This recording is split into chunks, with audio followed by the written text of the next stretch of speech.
তুমিও কালকে চলে এসো না, বোনের বিয়ে তো, সবার সাথে পরিচয় করিয়ে দেব।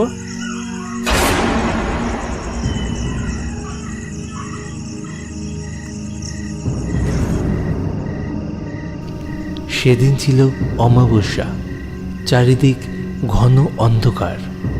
সন্দীপ কথা বলতে বলতে হঠাৎ করে থেমে যায়। সামনে দাঁড়িয়ে আছে একটি মহিলা, উল্টো দিকে মুখ করে।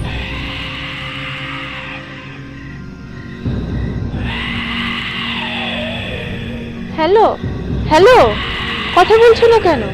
হ্যালো হ্যালো, শুনতে পাচ্ছ? আমি পরে ফোন করছি তোমায়।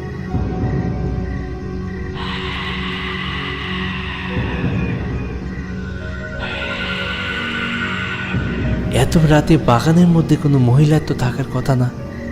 তার উপর এই মহিলার সাজ পোশাক এবং ভাবভঙ্গি একেবারে